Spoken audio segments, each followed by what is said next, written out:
All right, friends, prepare yourself because today we're going to be diving headfirst into the absurdity that is Werepapas. This episode was infuriating because of one man who shall not be named yet. But overall, it was a good episode and I rated a 7 out of 10. Yeah. So right off the bat, we get our first look at baby Adrian. Well, what should be baby Adrian, but instead, it's like a tiny human with the voice of a grown man. Can we go there? And someone was like, okay, just inhale the helium from this balloon and you can record your lines. You're good to go. Adrian has been questioning his father's love for him as long as he could form words. Someone get this boy therapy and a hug. Stat. Natalie gets a call from Adrian's grandparents. Oh yeah, because that's exactly what this emotionally fragile child needs right now. Drama with his grandparents. Woot woot. Not been to many parties in my day, but I think I'm starting to know what a party is. And not just any drama. The Graham de Vanillis versus the Grossettes. And it focuses on Emile Graham de Vanilli's ego. Literally nobody asked for you to be here, bro. Now, we cut to Marinette. She originally invites Adrian over to her family Sunday lunch. He says he's busy, and then she suggests coming over to his instead. Of course, Adrian is thrilled because he's in love. But let's be honest, many times Marinette's plans do not go well. You would think maybe he would think logically for a second. Since it's a family-only event, Marinette does what any totally normal person would do, disguise herself as a maid. The family's never gonna know, but she's gotta be there to support Adrian. Thank goodness Adrian was like, oh, I want you to be here. And thank goodness she did not crash the party because based on the synopsis of this episode, I thought that's what was gonna happen. And boom, enter Lord Graham. He has a very strong presence right off the bat by absolutely roasting Gabriel, calling him a dressmaker husband. Look at that high-class snobbery. Just because you have money doesn't mean you're like not a clown. You're still a clown. This menace to society then proceeds to call Adrian a half-decent looking child.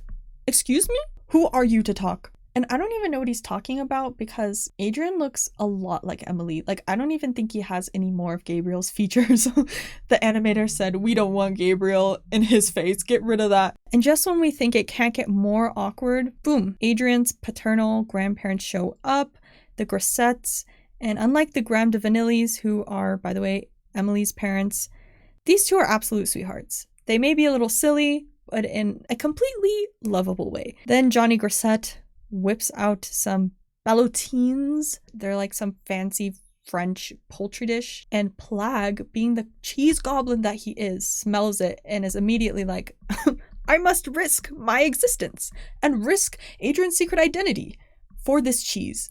Yeah, there's also cheese in the ballotines, you know. That's why. And just like that, the episode kind of does this Tom and Jerry chase where Adrian is like trying to catch Plague. The premise of this episode is like who will win custody over Adrian. But like the family feud, it's not even about that. Like it's just Lord Graham having a huge ego and greed and I don't know, being annoying. I guess Lord Graham doesn't actually care that Adrian is an orphan now. Thank you very much. Also, every time Lord Graham's wife Millie tries to speak up, he shuts her down. Like at one point, he literally said, keep your useless remarks to yourself.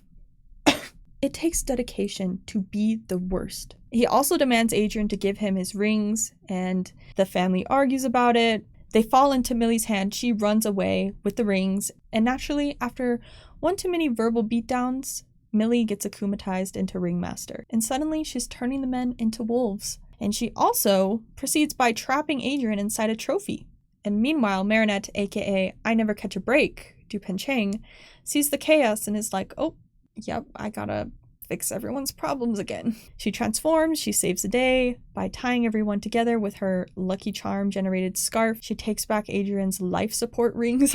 Sorry, it's not funny. And the Akuma is in the rings, so in order to, get it out, she has to break the rings. And she's afraid that smashing the rings might accidentally make Adrian, poof, which is valid. It's no secret that he's a senti monster, and she clearly knows that. Then we get to the big mystery. No feather pops out of Adrian's rings. So now the fandom is in shambles, trying to figure out if the ring is fake or it's just a choice of the animation. I don't really know, but I do not have the patience for this theory. But y'all go at it. Y'all go off. Finally, Adrian makes his choice to stay in Paris with Natalie, our unsung MVP. And meanwhile, Gorilla cries in the doorway, and that is just precious. And in my book, he's one of the best parental figures, despite like never having said a word. Well, wouldn't you know it? This didn't end in disaster like I thought it would. Marinette was actually kind of helpful in this plotline? What? And then in the most unrealistic moment of the whole episode, Lord Graham has like a redemption arc? What is this character development? Are you just gonna say, we saw you spend the whole episode being one of the worst humans I've ever seen, and then we're just gonna accept that you're like a cool dude now? No.